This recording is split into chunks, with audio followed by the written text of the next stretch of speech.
ನಮಸ್ಕಾರ. ಕರ್ನಾಟಕ ನ್ಯೂಸ್ ಬೀಟ್ಗೆ ಸ್ವಾಗತ. ವಿಶೇಷ ಕಾರ್ಯಕ್ರಮ ಅಪ್ರತಿಮ ಸೇವಕ. ನಾನು ಶ್ರೀರಾಜ್ ವಕ್ವಾಡಿ. ಮತ್ತೆ ಸ್ವಾತಂತ್ರ್ಯ ಬಂದಿದೆ. ಸ್ವಾತಂತ್ರ್ಯ ಅಂದ ತಕ್ಷಣ ನಮಗೆ ನೆನಪಾಗೋದು ಸ್ವಾತಂತ್ರ್ಯ ಚಳುವಳಿ ಮತ್ತು ಆ ಸ್ವಾತಂತ್ರ್ಯ ಚಳುವಳಿಯಲ್ಲಿ ದುಡಿದಂತಹ ನಮ್ಮ ಭಾರತೀಯ ಸೇನೆ. ಹಾಗಂತ ನಾವು ಮರೆತಿದ್ದೇವೆ ಅಂತ ಅರ್ಥ ಅಲ್ಲ.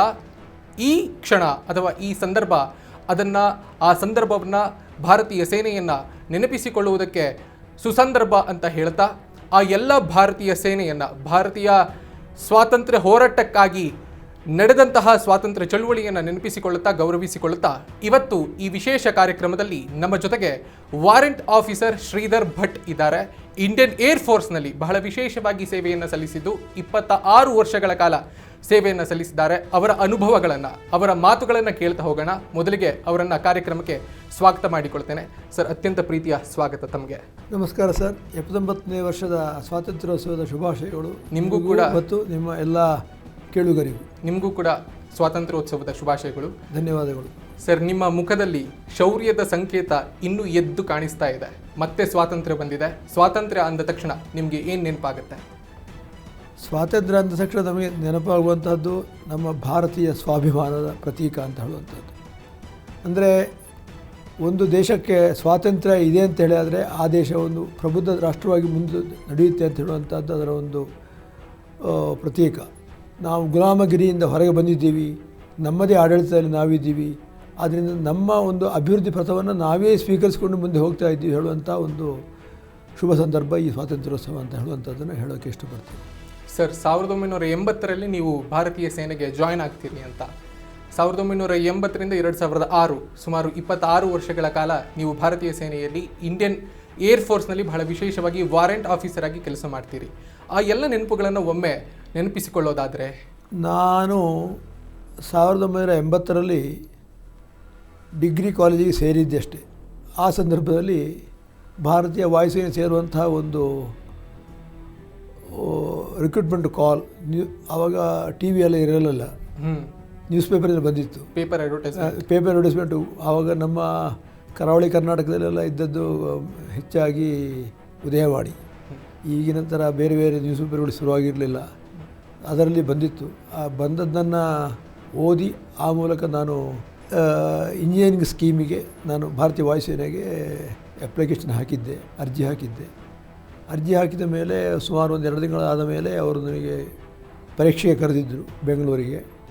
ಸೊ ಬೆಂಗಳೂರಿನಲ್ಲಿ ಲಿಖಿತ ಪರೀಕ್ಷೆ, ದೈಹಿಕ ಪರೀಕ್ಷೆ, ವೈದ್ಯಕೀಯ ಪರೀಕ್ಷೆ ಈ ಎಲ್ಲ ಹಂತಗಳನ್ನು ಮುಗಿಸಿದ ಮೇಲೆ 1980 ಸೆಪ್ಟೆಂಬರ್ 29ರಂದು ನಾನು ಭಾರತೀಯ ವಾಯುಸೇನೆಗೆ ಸೇರಿದೆ. ಸೊ ಭಾರತೀಯ ವಾಯುಸೇನೆ ಅಂತ ಹೇಳಿದ ಕೂಡಲೇ ಅದರಲ್ಲಿ ಬೇರೆ ಬೇರೆ ಸ್ಟ್ರೀಮ್ಗಳಿವೆ, ಬೇರೆ ಬೇರೆ ವಿಭಾಗಗಳಿವೆ. ನನ್ನನ್ನು ಅವರು ಸೇರಿಸಿರುವಂಥದ್ದು ಅಥವಾ ನಾನು ಸೆಲೆಕ್ಟ್ ಆಗಿರುವಂಥದ್ದು ತೆರಗಡೆಯಾಗಿ ಹೋಗಿರುವಂಥದ್ದು ಎಲೆಕ್ಟ್ರಿಕಲ್ ವಿಭಾಗಕ್ಕೆ. ಬೇಸಿಕ್ ಎಲೆಕ್ಟ್ರಿಕಲ್ ಇಂಜಿನಿಯರಿಂಗ್ ನಮ್ಮ ಬ್ಯಾಕ್ಗ್ರೌಂಡ್. ಅದಕ್ಕೆ ನಾವು ಸೇರಿ ನಾವು ಭಾರತೀಯ ವಾಯುಸೇನೆಯಲ್ಲಿ ಯುದ್ಧ ವಿಮಾನಗಳಲ್ಲಿ ವಿದ್ಯುತ್ ವಿಭಾಗದಲ್ಲಿ ಸೇವೆ ಸಲ್ಲಿಸಿದ್ದೇನೆ.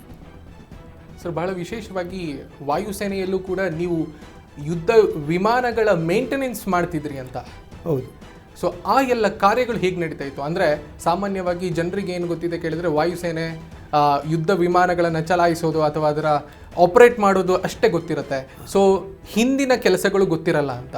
ಸೊ ನೀವು ಬಹಳ ವಿಶೇಷವಾಗಿ ಆ ರೀತಿಯ ಕೆಲಸಗಳನ್ನು ಮಾಡ್ಕೊಂಡಿದ್ದವರು. ಯುದ್ಧದ ಸಂದರ್ಭದಲ್ಲಿ ಆ ಏರ್ ಫೋರ್ಸ್ಗಳಿಗೆ ಬೇಕಾದಂಥ ಎಲ್ಲ ಸೌಲಭ್ಯಗಳನ್ನು ಮತ್ತು ಎಲ್ಲ ಸೋರ್ಸ್ಗಳನ್ನು ನೀವು ತುಂಬಿಕೊಡ್ತಾ ಇದ್ರಿ. ಹೌದು. ಅಂದರೆ ಈ ಒಂದು ನೆಲದಲ್ಲಿ ಹೋಗುವಂಥ ಒಂದು ವಾಹನಕ್ಕೂ ವಾಯುವಲ್ಲಿ ಅಂದರೆ ಗಾಳಿಯಲ್ಲಿ ಹೋಗುವಂಥ ಒಂದು ವಿಮಾನಕ್ಕೂ, ಗಾಳಿಯಲ್ಲಿ ಹೋಗುವಂಥದ್ದು ವಿಮಾನ ಅಂತ ಹೇಳ್ತೀವಿ ನಾವು, ಅಂದರೆ ಒಂದು ಫ್ಲೈಯಿಂಗ್ ಆಬ್ಜೆಕ್ಟ್, ಅದಕ್ಕೂ ತುಂಬ ವ್ಯತ್ಯಾಸ ಇದೆ. ಎಕ್ಸಾಕ್ಟ್ಲಿ.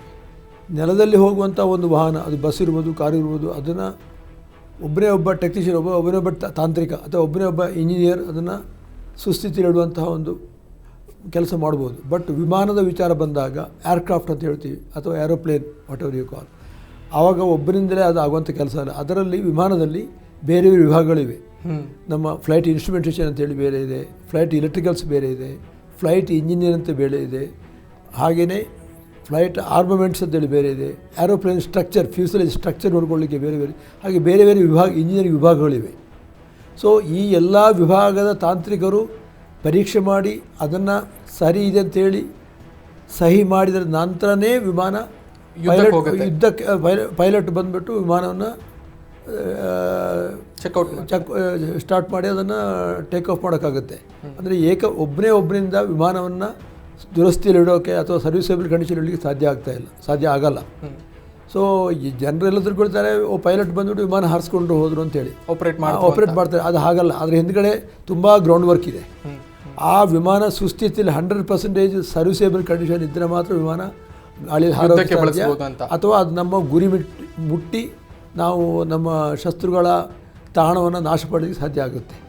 ಆ ದೃಷ್ಟಿಯಲ್ಲಿ ನಮ್ಮ ಇಂಜಿನಿಯರಿಂಗ್ ಗ್ರೌಂಡ್ ಕ್ರೂ ಅಂತ ಹೇಳ್ತಾರೆ ಏನಿದ್ದಾರೆ, ಅವರ ರೋಲ್, ಅವರ ಪಾತ್ರ ಬಹಳ ಪ್ರಾಮುಖ್ಯವಾಗಿರುತ್ತೆ.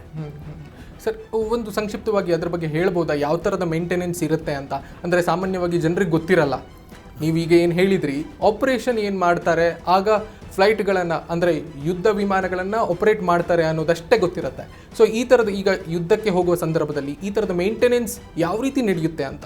ಅಂದರೆ ಈಗ ಒಂದು ವಿಮಾನ ಈಗ ಬೆಳಗ್ಗೆ ಒಂದು for example early morning 5 o'clock ಬೆಳಗ್ಗೆ 5 ಗಂಟೆಗೆ ವಿಮಾನ ಟೇಕ್ ಆಫ್ ಆಗಬೇಕು ಅಂತ ಹೇಳಿದರೆ, ಅದನ್ನು ಮೇಂಟೆನೆನ್ಸ್ ಕ್ರೂನವರು ಕನಿಷ್ಠ 1 ಗಂಟೆ ಮೊದಲು ಬಂದಿರಬೇಕಾಗುತ್ತೆ. ವಿಮಾನವನ್ನು ಚೆಕ್ ಮಾಡಿ ಅದನ್ನು ಕಂಪ್ಲೀಟ್ ಪರಿಶೀಲನೆ ಮಾಡಿ ವಿಮಾನ ಹಾರಾಡಲು ಸನ್ನದ್ಧವಾಗಿದೆ ನೋಡ್ಕೊಳ್ಳೋಕ್ಕೆ ಕನಿಷ್ಠ 1 ಗಂಟೆ ಮೊದಲು ಅವರು ಬಂದಿರಬೇಕಾಗುತ್ತೆ.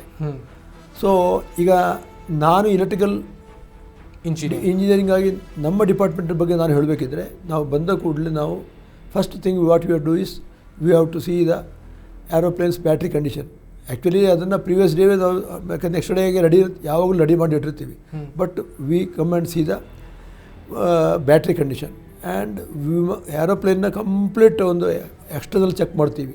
ಅದರಲ್ಲಿ ವಿಮಾನದಲ್ಲಿ ಬೇರೆ ಬೇರೆ ಎಲೆಕ್ಟ್ರಿಕಲ್ ಕಾಂಪೊನೆಂಟ್ಸ್ ಇದೆ ಹೊರಗಡೆ ನೋಡುವಂಥದ್ದು. ಅದರಲ್ಲಿ ನ್ಯಾವಿಗೇಷನ್ ಲೈಟ್ಸ್ ಇರುತ್ತವೆ, ಅಂಡರ್ ಬೆಲ್ಲಿ ಲೈಟ್ಸ್ ಇರುತ್ತವೆ, ವಿಂಗ್ ಲೈಟ್ಸ್ಗಳಿರುತ್ತವೆ, starboard and port. Starboard ಅಂದರೆ ರೈಟ್ ಸೈಡ್, ಪೋರ್ಟ್ ಅಂದರೆ ಲೆಫ್ಟ್ ಸೈಡ್. ಅದೆಲ್ಲ ಲೈಟ್ಗಳಿರುತ್ತವೆ, ಟೈಲಲ್ಲಿ ಲೈಟ್ಗಳಿರುತ್ತವೆ. ಅದೆಲ್ಲ ಸರ್ವಿಸಲ್ಲಿ ವರ್ಕ್ ಆಗುತ್ತಾ ನೋಡ್ತೀವಿ ನಾವು. ಅದಾದಮೇಲೆ ಬ್ಯಾಟ್ರಿ ಕಂಡೀಷನ್ ನೋಡ್ತೀವಿ. ಅದಾದಮೇಲೆ ನಾವು ಕಾಕ್ಪಿಟ್ಗೆ ಹೋಗ್ಬಿಟ್ಟು ಕಂಪ್ಲೀಟ್ ವಿಮಾನದ ಎಲ್ಲ ಸ್ವಿಚ್ಗಳು, ನಮ್ಮ ಎಲೆಕ್ಟ್ರಿಕಲ್ ಸಂಬಂಧಪಟ್ಟ ಎಲ್ಲ ಸ್ವಿಚ್ಗಳು ಸರಿಯಾದ ಸುಸ್ಥಿತಿಯಲ್ಲಿ ಇದೆಯೋ ಅಂತ ನೋಡ್ತೀವಿ. ಎಲ್ಲ ವಾರ್ನಿಂಗ್ ಸಿಸ್ಟಮ್ಸ್ ಲೈಟ್ಗಳೆಲ್ಲ ಆನ್ ಆಗುತ್ತೀವೋ ಅಂತ ನೋಡ್ತಾ ಇದ್ದೀವಿ. ಅದೆಲ್ಲ ನೋಡಿಬಿಟ್ಟು ಆ್ಯಸ್ ಎ ಗ್ರೌಂಡ್ ಲೆವೆಲಲ್ಲಿ ಏನೆಲ್ಲ ನಾವು ಎಲೆಕ್ಟ್ರಿಕಲ್ ಸಿಸ್ಟಮ್ಸ್ ಚೆಕ್ ಮಾಡಬೇಕು ಅದೆಲ್ಲ ಚೆಕ್ ಮಾಡ್ತೀವಿ. ಬ್ಯಾಟ್ರಿ ವೋಲ್ಟೇಜ್ ಚೆಕ್ ಮಾಡ್ತೀವಿ, ಅದರ ಆ್ಯಂಪಿಯರ್ ಅವರ್ ಕೆಪಾಸಿಟಿ ಚೆಕ್ ಮಾಡ್ತೀವಿ. ಅದೆಲ್ಲ ನೋಡಿ ಆದಮೇಲೆ ನಮ್ಮ ಡಿಪಾರ್ಟ್ಮೆಂಟ್ ಸಂಬಂಧಪಟ್ಟಂತೆ ನಾವು ವಿಮಾನ ಹಾರಾಡಲು ಸುಸ್ಥಿತಿಲಿದೆ ಹೇಳುವಂತಾಗಿ ನಾವು ಒಂದು ಫಾರ್ಮ್ ಸೈನ್ ಮಾಡಲಿಕ್ಕೆ, ಇದು ಸರ್ವಿಸಿಂಗ್ ಫಾರ್ಮ್ ಇದೆ, ಆ ಫಾರ್ಮ್ ಸೈನ್ ಮಾಡಬೇಕು.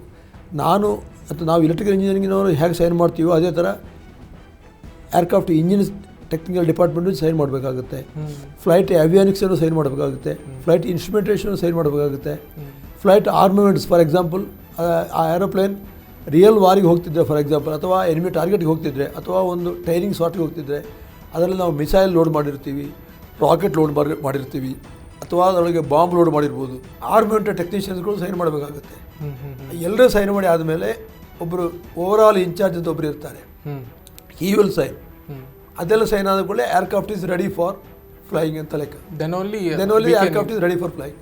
Further the pilot comes. Pilot ಬಂದ ಮೇಲೆ ಅವರಿಗೆ ಅವ್ರದ್ದೇ ಚೆಕ್ ಲಿಸ್ಟ್ ಇರುತ್ತೆ. According to his check list he will check the aircraft, whether it is right or wrong. From his point of view he will see. Then he will sign ultimately as having verified and found correct ಅಂತೇಳಿ.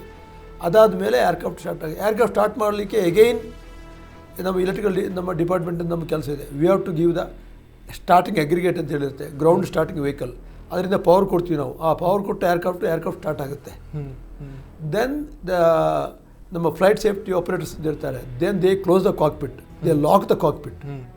ಅದರಲ್ಲಿ lock ಆದಮೇಲೆ then the lastly ನಮ್ಮ airframe machinist, airframe technical department ಇರ್ತಾರೆ. They remove the aircraft wheel chokes, they remove the chokes, then the aircraft will go for flying. And they taxi out, then it goes to the main runway. From then, if the traffic control tower gives the clearance, they will take off. Sir, ಮುಖ್ಯವಾಗಿ ನಾವು ಕಳೆದ ಕೆಲವು ವರ್ಷಗಳ ಹಿಂದೆ ನಾವು ಗಮನಿಸೋದಾದರೆ ಭಾರತೀಯ ವಾಯುಸೇನೆಯಲ್ಲಿ ಮಿಸೈಲ್ಸ್ಗಳು ಕಡಿಮೆ ಇದೆ ಅನ್ನುವಂಥ ಅಭಿಪ್ರಾಯ ಇತ್ತು. ಆದರೆ ಈಗ ಸಮೃದ್ಧವಾಗಿ ಭಾರತೀಯ ಸೇನೆ, ಸಂಪೂರ್ಣವಾಗಿ ವಾಯುಸೇನೆ ಅಂತಲ್ಲ, ಎಲ್ಲ ಇಡೀ ಭಾರತೀಯ ಸೇನೆ ಸಮೃದ್ಧವಾಗಿ ಬೆಳೆದು ನಿಂತಿದೆ ಮತ್ತು ಯಾವುದೇ ಸಂದರ್ಭದಲ್ಲೂ ಕೂಡ ಅದನ್ನು ಎಂಥ ಸಂದರ್ಭಗಳನ್ನು ಎದುರಿಸುವುದಕ್ಕೂ ಕೂಡ ಸಮರ್ಥವಾಗಿ ಬೆಳೆದು ನಿಂತಿದೆ ಅನ್ನುವಂಥದ್ದು. ಸೊ ಈ ಮಿಸೈಲ್ಸ್ಗಳ ಒಟ್ಟಾರೆಯ ಚಟುವಟಿಕೆಗಳು ಅಂದರೆ ಈಗ ದಾಳಿ ಆದ ಸಂದರ್ಭದಲ್ಲಿ ಅಥವಾ ಸರ್ಜಿಕಲ್ ಸ್ಟ್ರೈಕ್ ಆಗುವಂಥ ಸಂದರ್ಭದಲ್ಲಿ ಸೊ ಯಾವ ರೀತಿಯ ಕಾರ್ಯಾಚರಣೆಗಳಿರುತ್ತೆ ಅಂತ? ಅಂದರೆ ಮಿಸೈಲ್ಗಳು ಬೇರೆ ಬೇರೆ ಥರದ ಮಿಸೈಲ್ಗಳಿರುತ್ತವೆ. Subsonic ಮಿಸೈಲ್ಗಳಿರ್ತವೆ, supersonic ಮಿಸೈಲ್ಗಳಿರ್ತವೆ. ಅಂದರೆ ಸೌಂಡ್ ಸ್ಪೀಡಿಗಿಂತ ಜಾಸ್ತಿ ಇರೋ ಸೂಪರ್ಸಾನಿಕ್ ಮಿಸೈಲ್ಗಳು. ಮಿಸೈಲ್ಗಳಲ್ಲಿ ಸರ್ಫೇಸ್ ಟು ಏರ್ ಮಿಸೈಲ್ ಅಂತ ಇರುತ್ತೆ. ಸರ್ಫೇಸ್ ಟು ಏರ್ ಅಂದರೆ ಗ್ರೌಂಡಿಂದ ನಾವು ಫೈರ್ ಮಾಡಿದ್ರೆ ಮಿಸೈಲ್ ಹೋಗ್ಬಿಟ್ಟು ಏರ್ ಟಾರ್ಗೆಟ್ಗೆ ಹಿಟ್ ಪಾಯಿಂಟಿಗೆ ಮಾಡುವಂಥದ್ದು. ಹಾಗೆಯೇ ಏರ್ ಟು ಏರ್ ಮಿಸೈಲ್ಸ್ ಅಂದರೆ ಒಂದು ವಿಮಾನದಿಂದ ಇನ್ನೊಂದು ವಿಮಾನಕ್ಕೆ ಹೊಡೆಯುವಂಥ ಮುಖಾಮುಖಿ ಮಾಡುವಂಥ ಮಿಸೈಲ್ ಇರುತ್ತವೆ. ಆ್ಯಂಟಿ ಟ್ಯಾಂಕ್ ಮಿಸೈಲ್ ಇರುತ್ತವೆ.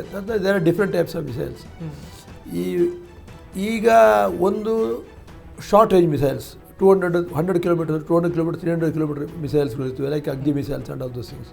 ಅದು ಇನಿಷಿಯಲ್ ಸ್ಟಾರ್ಟಿಂಗ್ ಮಿಸೈಲ್ಸ್ ಅಥವಾ ಪೃಥ್ವಿ ಮಿಸೈಲ್ಗಳು ಅಂತೇಳ್ಬಿಟ್ಟು ನಮ್ಮಲ್ಲಿ ಪೃಥ್ವಿ ಮಿಸೈಲ್ಗಳಿವೆ, ಆಕಾಶ ಮಿಸೈಲ್ಗಳು ಇವೆ. ಅದೇ ರೀತಿ ನಮ್ಮ ಆ್ಯಂಟಿ ಟ್ಯಾಂಕ್ ಮಿಸೈಲ್ಗಳಿವೆ. There are different types of missiles we have. And we also have supersonic missile, BrahMos missiles ನಮ್ಮಲ್ಲಿವೆ.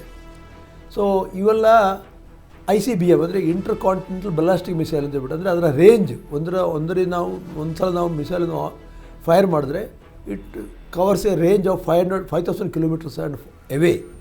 ಅಂಥದ್ದೆಲ್ಲ ಕಮ್ಸ್ ಅಂಡರ್ ICBM. ಸಮಯೋಚಿತವಾಗಿ ಇಂಥದ್ದನ್ನೆಲ್ಲ ಬಳಸ್ಕೊಳ್ಳೋದು as per the requirement, as per the threat perception we have, as per the real target.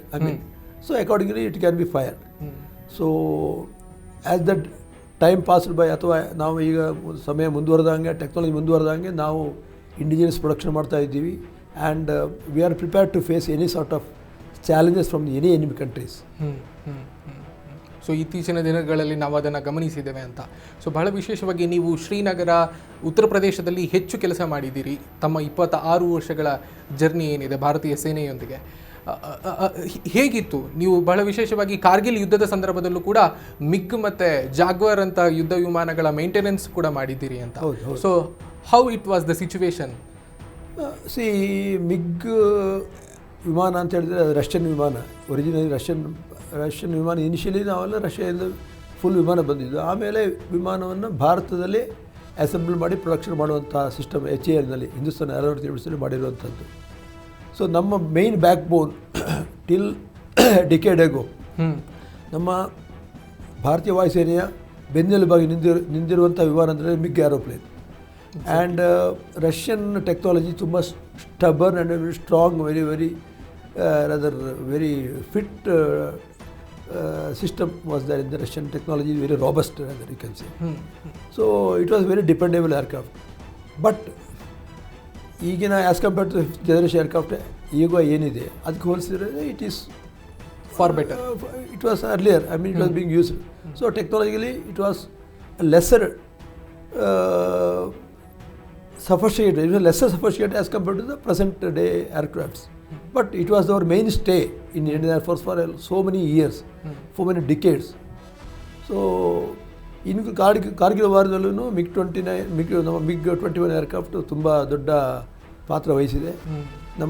ನಾವು ಕಾರ್ಗಿಲ್ ವಾರದಲ್ಲಿ ವಿಜಯ ಗಳಿಸೋಕೆ ಅಥವಾ ನಾವು ಜಯಶಾಲಿಯಾಗಿ ಬರೋಕ್ಕೆ ನಮ್ಮ MiG-21 ವಿಮಾನ ಮಾತ್ರ ಪಾತ್ರ ವಹಿಸಿದ್ದು ಹೇಳುವಂಥದ್ದು ನಾನು ಹೇಳಬಲ್ಲೆ. ಸರ್, ಶ್ರೀನಗರ ಇರಲಿ ಅಥವಾ ಈ ಉತ್ತರ ಪ್ರದೇಶದ ಬರೇಲಿಯಲ್ಲಿ ನೀವು ಕೆಲಸ ಮಾಡಿರೋದಿರಲಿ ಅಥವಾ ದೇಶದ ಬೇರೆ ಬೇರೆ ಕಡೆಗಳಲ್ಲಿ ಬೇರೆ ಬೇರೆ ಕೇಂದ್ರಗಳಲ್ಲಿ ನೀವು ಕೆಲಸ ಮಾಡಿದ್ದೀರಿ. ಸಾಮಾನ್ಯವಾಗಿ LOC ಮತ್ತು LAC ಬಗ್ಗೆ ಸಾಮಾನ್ಯ ಜನರಿಗೆ ಬೇರೆಯಾದೇ ಆದಂತಹ ಒಂದು ಗ್ರಹಿಕೆ ಇದೆ. ಆ ಗ್ರಹಿಕೆಗೆ ಮತ್ತಷ್ಟು ಮಾಹಿತಿಯನ್ನು ನೀವು ನೀಡೋದಾದರೆ ಏನು ಹೇಳ್ತೀರಿ ಅಂತ? ನೋಡಿ, ಭಾರತ ಮತ್ತು ಪಾಕಿಸ್ತಾನದ ಗಡಿ ಒಂದು ಡಿಫೈನ್ಡ್ ಬಾರ್ಡರ್, ಅಂದರೆ ಕರೆಕ್ಟಾಗಿ ಒಂದು ಮಾರ್ಕಿಂಗ್ ಇದೆ. ಸೊ ಅದೇ ರೀತಿ ನಮ್ಮ ಭಾರತ ಮತ್ತು ಚೈನಾ, ನಮ್ಮ ಪೂರ್ವೋತ್ತರ ದೇಶವಾದ ಚೈನಾ ಜೊತೆ ನಮ್ಮ ಜೊತೆ ಸರಿಯಾದ ಡಿಫೈನ್ಡ್ ಬಾರ್ಡರ್ ಇಲ್ಲ. But there is a line, there is a perception.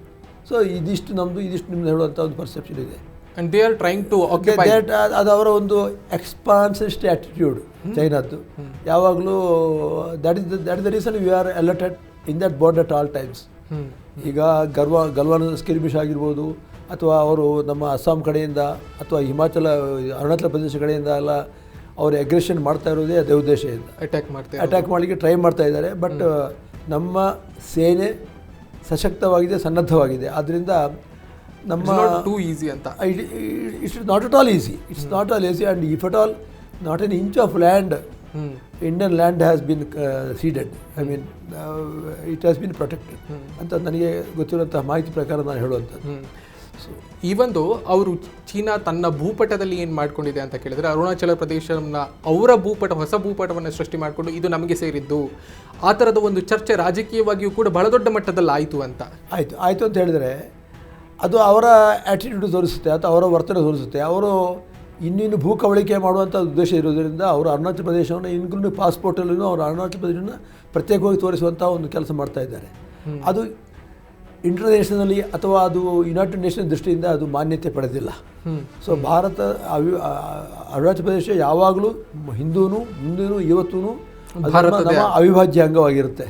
So ಆದ್ದರಿಂದ ಅವರು ಪ್ರತ್ಯೇಕ ಭೂಪಟದಲ್ಲಿ ಅಥವಾ ಮ್ಯಾಪಲ್ಲಿ, ವರ್ಲ್ಡ್ ಮ್ಯಾಪಲ್ಲಿ ಅವರು ಪ್ರತ್ಯೇಕ ತೋರಿಸಿದರೆ ಅದಕ್ಕೆ ಯಾವುದೇ ಥರದ ಒಂದು ಲೀಗಲ್ ಸ್ಟ್ಯಾಟಸ್ ಅಥವಾ ಒಂದು ಅಂತಾರಾಷ್ಟ್ರೀಯ ಮಾನ್ಯತೆ ಇಲ್ಲ. ಸರ್, ನೀವು ಗಡಿ ವಿವಾದದ ಬಗ್ಗೆ ಮಾತನಾಡ್ತಾ ಇದ್ರಿ. ಅಂದರೆ ಈ ಗಡಿ ಭದ್ರತೆಯ ವಿಚಾರಕ್ಕೆ ಸಂಬಂಧಪಟ್ಟ ಹಾಗೆ ಚೀನಾ ನಮ್ಮನ್ನು ಆಕ್ರಮಿಸಿಕೊಳ್ಳೋದಕ್ಕೆ, ಅಂದರೆ ನಮ್ಮ ಭೂಮಿಯನ್ನು ಆಕ್ರಮಿಸಿಕೊಳ್ಳೋದಕ್ಕೆ ನಿರಂತರವಾಗಿ ಪ್ರಯತ್ನ ಮಾಡ್ತಾ ಇದೆ ಅಂತ. ಸೊ ಈ ಗಡಿ ವಿವಾದವನ್ನು ಬಗೆಹರಿಸುವಲ್ಲಿ ರಾಜತಾಂತ್ರಿಕವಾಗಿ ಮತ್ತು ಆರ್ಥಿಕ ಸಮರ್ಥತೆಯಲ್ಲಿ ಮತ್ತು ಸೇನೆಯ ಕ್ರಮಗಳು ಹೇಗಿರಬೇಕು ಮತ್ತು ಹೇಗಿತ್ತು ಅಥವಾ ಹೇಗಿರಲಿಕ್ಕಿದೆ ಅನ್ನೋದು ನನಗೆ ತಿಳಿದಿರುವಂಥ ಮಾಹಿತಿ ಪ್ರಕಾರ ಅಥವಾ ನಾನು ತಿಳಿದುಕೊಂಡಿರುವಂತೆ ಈ ಗಡಿ ಪ್ರದೇಶದಲ್ಲಿ, ಅದು ಚೈನಾ ಜೊತೆ ಇರೋ ನಮ್ಮ ಗಡಿಯಾಗಿರ್ಬೋದು, ಪಾಕಿಸ್ತಾನ ಜೊತೆ ಗಡಿಯಾಗಿರ್ಬೋದು, ಪಾಕಿಸ್ತಾನಕ್ಕೆ ಹೆಚ್ಚು ಚೈನಾ ಜೊತೆ ಇರೋ ನಮ್ಮ ಗಡಿಯಲ್ಲಿ ಹೆಚ್ಚು ಹಿಮಾಲಯದ ತಪ್ಪಲಿನ ಪ್ರದೇಶ ಇರುವಂಥ ಗಡಿಯಾದ ಕಾರಣ ಅಲ್ಲಿ ಸರಿಯಾಗಿ ರಸ್ತೆ ವ್ಯವಸ್ಥೆ ಇರಲಿಲ್ಲ. ಅಂದರೆ ಯಾವುದಾದ್ರು ಯುದ್ಧದ ಪರಿಸ್ಥಿತಿ ಬಂದುಬಿಟ್ರೆ ಅಥವಾ ಸಿಚುವೇಶನ್ ಅರೈಸ್ ಆದರೆ ನಾವು ಕ್ಷಿಪ್ರವಾಗಿ ಅತ್ಯಂತ ಫಾಸ್ಟಾಗಿ ನಮ್ಮ ಯುದ್ಧ ವಾಹನಗಳು ಅಥವಾ ಟ್ಯಾಂಕ್ಸ್ಗಳು ಅಥವಾ ಬೇರೆ ಯಾವುದಾದ್ರು ನಮ್ಮ ಲಾಜಿಸ್ಟಿಕ್ ಸಪೋರ್ಟ್ ಅಲ್ಲಿಗೆ ಶೀಘ್ರವಾಗಿ ಗಡಿಗೆ ತಲುಪುವಂಥ ವ್ಯವಸ್ಥೆ ಆಗಬೇಕು. ಆ ದೃಷ್ಟಿಯಿಂದ ಮೊದಲು, ಅಂದರೆ ಸುಮಾರು ನಾನು ಹೇಳೋದಿದ್ರೆ ಒಂದು 10-15 ವರ್ಷ ಮೊದಲಿಂದಲ್ಲ ಹೆಚ್ಚು ಅಲ್ಲಿ ಬಾರ್ಡರ್ ರೋಡ್ಸ್ ಎಲ್ಲ ಆಗಿರಲಿಲ್ಲ.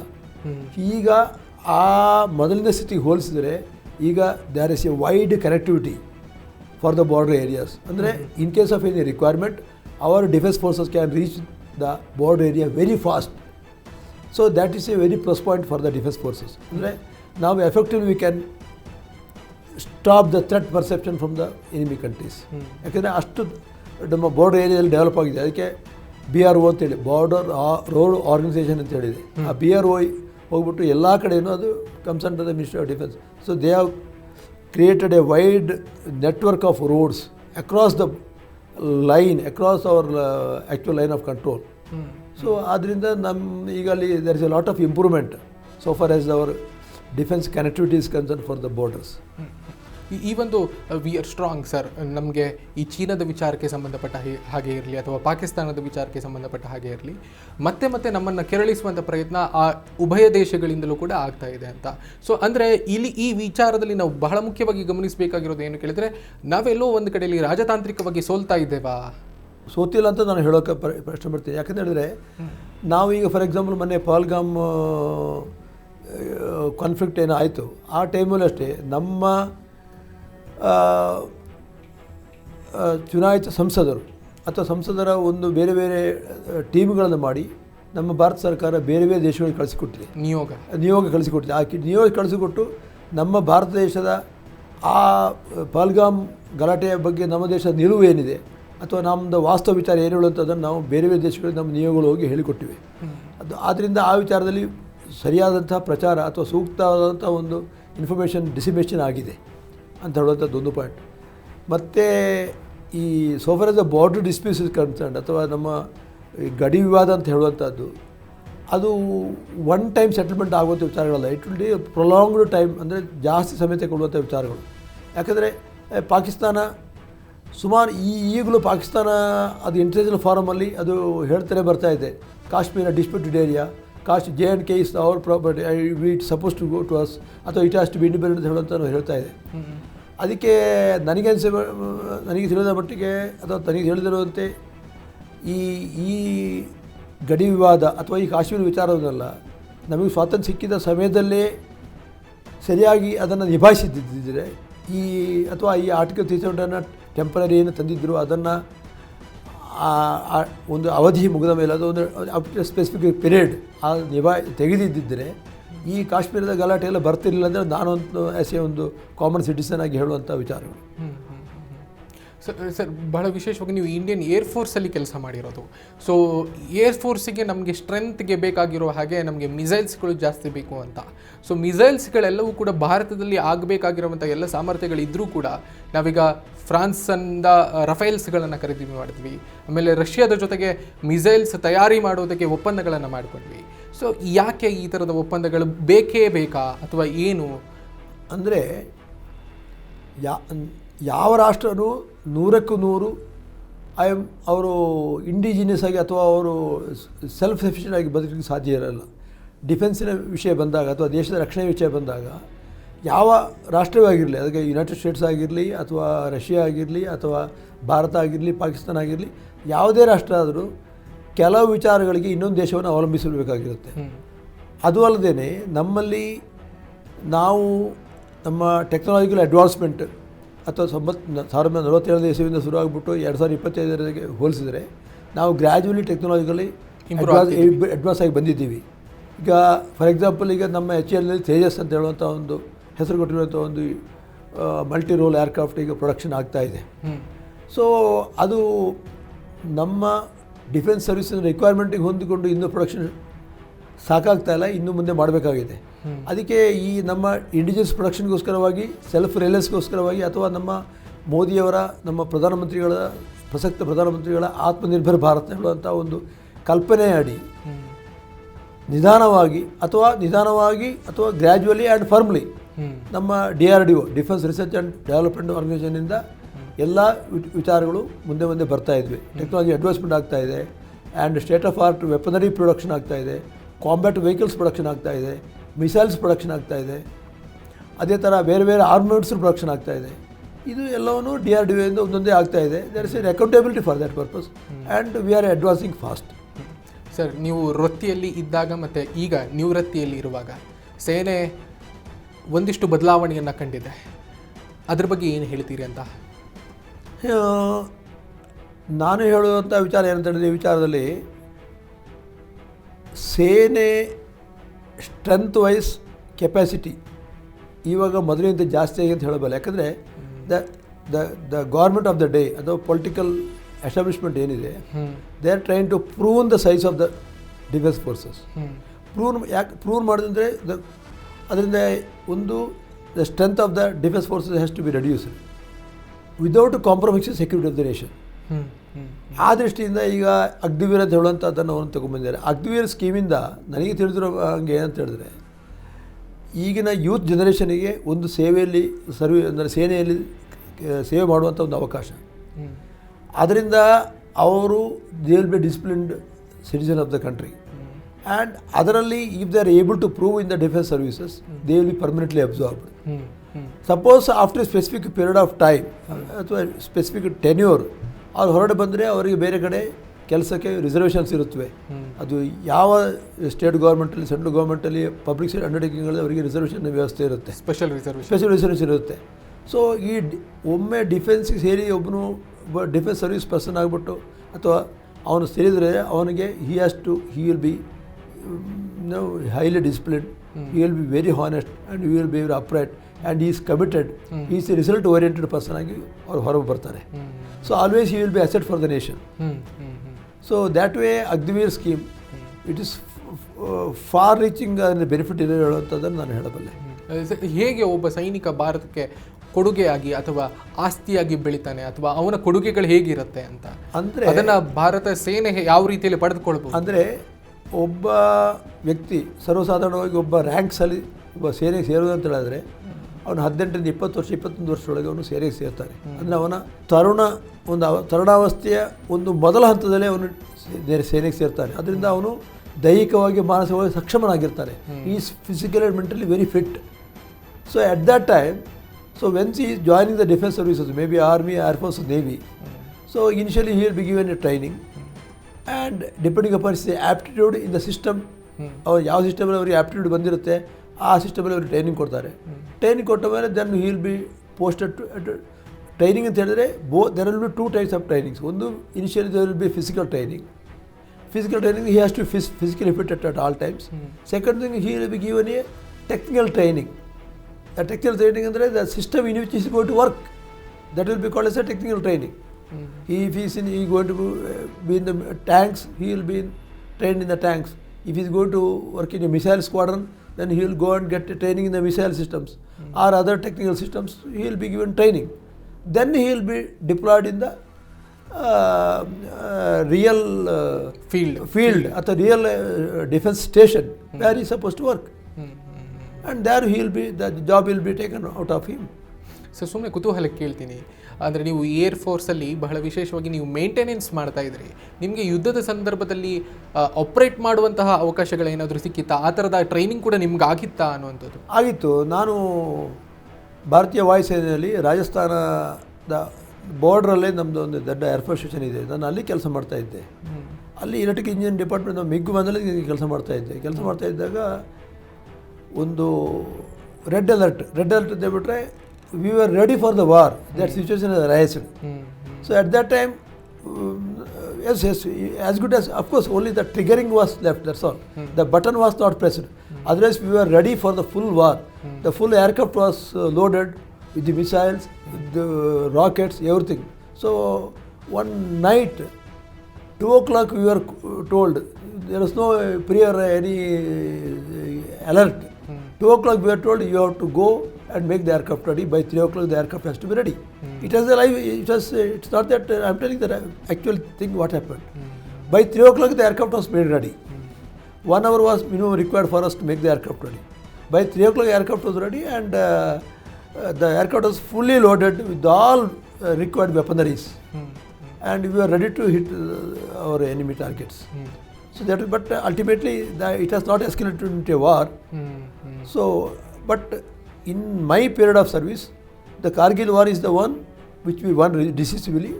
That what I faced. Otherwise, there was no other major war. 1971 was the last war. Then afterwards, Indian Air Force or the Indian Defence Forces have not met any major war. So whatever we now we saw as the Uri strike, or the surgical strike, the Balakot strike, Pahalgam strike, that is a specific targeted surgical strike. So that cannot be called as a full scale war. Sir, ಕೊನೆಯದಾಗಿ ಮಾತಾಡೋದಾದರೆ ತುಂಬ ನಿಮ್ಮ ಜೊತೆ ಮಾತನಾಡಬಹುದು. ಕೊನೆಯದಾಗಿ ನನಗೆ ಸಮಯ ಮಿತಿ ಇರೋದರಿಂದ ಕೊನೆಯದಾಗಿ ನಿಮಗೆ you are a experienced person, ಹಾಗಾಗಿ ಕೇಳೋದೇನು ಕೇಳಿದ್ರೆ, ಹಿಂಸೆಯ ಉದ್ದೇಶದಿಂದ ಮಾಡುವಂಥ ದಾಳಿ ಇದೆಯಲ್ಲ, ನಮಗೆ ಈಗ ಫಾರ್ ಎಕ್ಸಾಂಪಲ್ ಪಹಲ್ಗಾಮ್ ಇರಲಿ, ಪುಲ್ವಾಮಾ ಇರಲಿ, ಆ ಥರದ ಇತ್ತೀಚೆಗಿನ ಅಟ್ಯಾಕ್ಗಳನ್ನು ನಾವು ಗಮನಿಸಿದರೆ, ಈ ಥರದ ಅಟ್ಯಾಕ್ಗಳು ಆದಾಗ ಉಭಯ ದೇಶಗಳ ಮೇಲೆ ಯಾವ ರೀತಿಯ ಪರಿಣಾಮಗಳಿರುತ್ತೆ ಅಂತ ಸಂಕ್ಷಿಪ್ತವಾಗಿ ಹೇಳೋದಾದರೆ? ನೋಡಿ, ಈಗಿರುವಂಥ ಈ ಸ್ಪೆಷಲಿ ನಮಗೆ ಈ ಪಾಕಿಸ್ತಾನದಿಂದ ಬರುವಂಥ ಟೆರರಿಸ್ಟ್ ಅಥವಾ ಉಗ್ರವಾದಿಗಳಿಂದ ಬರುವಂಥ ಯಾವ ಆತಂಕ ಇದೆ ಅಥವಾ ಉಗ್ರಗಳಲ್ಲಿ ಬರುವಂಥ ನಮಗೆ ಏನು ನಮ್ಮಲ್ಲಿ ಅವರು ದಾಳಿ ಮಾಡ್ತಾ ಇದ್ದಾರೆ, ಅದು ಒಂದು ಅವರು ನಾನು ಹೇಳಿದರೆ ಅವರು ಮತಿ ದೃಷ್ಟಿಯಿಂದ ಅವರು ಮಾಡುವಂಥ ಒಂದು ದಾಳಿ ಅಂತ ನಾನು ಹೇಳಬಲ್ಲೆ. ಸೊ ಅದು ಒಂದು ಆ್ಯಕ್ಟಿವ್ ಅಲ್ಲ, ಒಂದು ಪ್ಯಾಸಿವ್ ಒಂದು ವಾರ್ ಮಾಡಿದಂಗೆ ಪಾಕಿಸ್ತಾನದಿಂದ ಆಗುವಂಥ ಒಂದು ಸ್ಟೆಪ್ ಅಂತ ಹೇಳ್ಬೋದು. ಯಾಕಂದರೆ they want to continuously try to breed us. So that is called terrorism. So they are trying to inflict on us, point number one, and they want to, by that they want to reduce, harm our economy. So that is the terrorism. That's all what I can say. Okay, sir. Sir, ಕೊನೆಯದಾಗಿ 79ನೇ ಸ್ವಾತಂತ್ರ್ಯೋತ್ಸವದಲ್ಲಿ ಇದ್ದೇವೆ. ನೀವು ಹಿರಿಯರಾಗಿ ಏನು ಸಂದೇಶವನ್ನು ಕೊಡ್ತೀರಿ, ಅಥವಾ ಆರ್ಮಿಯನ್ನು ಸೇರ್ಪಡೆಗೊಳ್ಳುವುದಕ್ಕೆ ಬಯಸುವವರಿಗೆ ಏನು ಹೇಳ್ತೀರಿ ಅಂತ? ಈ ವಿಚಾರವಾಗಿ ನಾನು ಏನು ಹೇಳಬೇಕಂತ ಹೇಳಿದ್ರೆ, ನಾವು ಎಲ್ಲರೂ ಅಪ್ರತಿಮ ದೇಶಭಕ್ತರಾಗಿರಬೇಕು. ದೇಶಭಕ್ತಿ ವಿಚಾರದಲ್ಲಿ ನಾವು ಯಾವುದೇ ರೀತಿಯ ರಿಯಾಯಿತಿ ತೋರಿಸಬಾರ್ದು. ಅದಕ್ಕೆ ಭಾರತೀಯರೆಲ್ಲರೂ ಯಾವುದೇ ಜಾತಿ ಧರ್ಮ ಇಲ್ಲದೇನೆ ನಾವು ಎಲ್ಲರೂ ಭಾರತೀಯರು. ಭಾರತವೇ ನಮ್ಮ ಜನನಿ ಜನ್ಮಭೂಮಿ ಸ್ವರ್ಗಾದಪಿ ಗರಿಯಿಸಿ, ನಮ್ಮ ಜನನಭೂಮಿ ನಮ್ಮ ಭಾರತ, ಅದಕ್ಕಿಂತ ಶ್ರೇಷ್ಠ ನಾಡು ಈ ಲೋಕದಲ್ಲಿ ಯಾವುದೂ ಇಲ್ಲ ಅನ್ನೋಂಥ ಭಾವನೆ ನಮ್ಮಲ್ಲಿರಬೇಕು. ಆ ದೃಷ್ಟಿಯಿಂದ ನಾವು ಯಾವುದೇ ಒಂದು ರಂಗದಲ್ಲಿ ಕೆಲಸ ಮಾಡಲಿ, ಒಬ್ಬರು ಟೀಚರಾಗಿ ಕೆಲಸ ಮಾಡ್ಬೋದು, ಒಬ್ಬರು ಸೋಲ್ಜರಾಗಿ ಕೆಲಸ ಮಾಡ್ಬೋದು, ಅಥವಾ ಇನ್ನೊಬ್ಬರು ಯಾವುದಾದ್ರು ಟೆಕ್ನೋಕ್ರಾಟಾಗಿ ಕೆಲಸ ಮಾಡ್ಬೋದು. ಯಾವುದೇ ನಾವು ಫೀಲ್ಡಲ್ಲಿ ಕೆಲಸ ಮಾಡಲಿ, ನಾವು ದೇಶ first, nation first, self is secondary ಹೇಳುವಂಥ ಭಾವನೆ ಇಟ್ಕೊಂಡು ಕೆಲಸ ಮಾಡಬೇಕು. ಅದು ಆರ್ಮಿ ಏರ್ಫೋರ್ಸ್ ನೇವಿ ಡಿಫೆನ್ಸ್ ಸರ್ವಿಸಿಗೆ ಹೋದರೆ ನಾನು ಡಿಫೆನ್ಸ್ ಸರ್ವಿಸ್ ಇದ್ದ ಕಾರಣ ನನಗೆ ದೇಶಭಕ್ತಿ ಬಗ್ಗೆ ನಾನು ಎಷ್ಟು ಬೇಕಾದ್ರೂ ಹೇಳಬಲ್ಲೆ. ನಾನು I am very proud of my service in Indian air force. I am very proud. Even today if I am called, whether I am a 60+ person, it's not that I am going to be called, but I am ready to take the war, I am ready to participate in the war ಹೇಳುವಂಥ ವಿಚಾರ ಹೇಳೋದು. ಯಾಕಂದರೆ ಅಷ್ಟು ನಮ್ಮಲ್ಲಿ ಆತು ನೇಷನಲಿಸಮ್ ನನ್ನಲ್ಲಿ ಅಷ್ಟು ಫುಲ್ಲಾಗಿದೆ, ಇವಾಗಲೂ ಸಹ ಅಷ್ಟಿದೆ. ಸೊ ಆ ದೃಷ್ಟಿಯಿಂದ ಹೇಳೋದಿದ್ದರೆ ನೇಷನ್ ಫಸ್ಟ್, ನಮ್ಮ ರಿಲಿಜನ್ ಅಥವಾ ಏನಿದ್ರು secondary. So always we should think about a nation. ಆ ವಿಚಾರದ ಬಗ್ಗೆ ಯಾವುದೇ ಕಾಂಪ್ರಮೈಸ್, ಯಾವುದೇ ಒಂದು ರಿಯಾಯಿತಿ ಇಲ್ಲದೆ ನಾವು ಅಷ್ಟರ ಮಟ್ಟಿಗೆ ನಾವು ದೇಶದ ಬಗ್ಗೆ ಒಂದು ಒಳ್ಳೆಯ ಭಾವನೆ ಇಟ್ಕೋಬೇಕು ಹೇಳುವಂಥದ್ದನ್ನು ನಾನು ಅದು ಹೇಳಬಲ್ಲೆ. Thank you so much sir. ಭಾಳ ಖುಷಿ ಆಯಿತು ನಿಮ್ಮ ಜೊತೆ ಮಾತಾಡಿ. ಇನ್ನೂ ಮಾತನಾಡೋದು ಇದೆ ಅಂತ ಅಂದ್ಕೊಳ್ತೀವಿ. ಮುಂದೆ ಮತ್ತೆ ಸಿಗೋಣ. ಸೊ ನೀವು ಕಾರ್ಯಕ್ರಮಕ್ಕೆ ಬಂದು ಇಷ್ಟೊತ್ತು ನಮಗೆ ಸಮಯ ಕೊಟ್ಟಿರೋದಕ್ಕೆ ಅತ್ಯಂತ ಪ್ರೀತಿಯ ಧನ್ಯವಾದಗಳು ಸರ್. ಧನ್ಯವಾದಗಳು. ಇದಾಗಿತ್ತು ಈ ಹೊತ್ತಿನ ವಿಶೇಷ. ಮತ್ತೊಂದು ವಿಶೇಷ ಕಾರ್ಯಕ್ರಮದೊಂದಿಗೆ ನಿಮ್ಮ ಮುಂದೆ ಹಾಜರಾಗ್ತೀನಿ. ನಮಸ್ಕಾರ. ಅಲ್ಲಿ ತನಕ ನೋಡ್ತಾ ಇರಿ ಕರ್ನಾಟಕ ನ್ಯೂಸ್ ಬೀಟ್. ನ್ಯಾಯ ನಮ್ಮೊಂದಿಗೆ, ನಾವು ನಿಮ್ಮೊಂದಿಗೆ.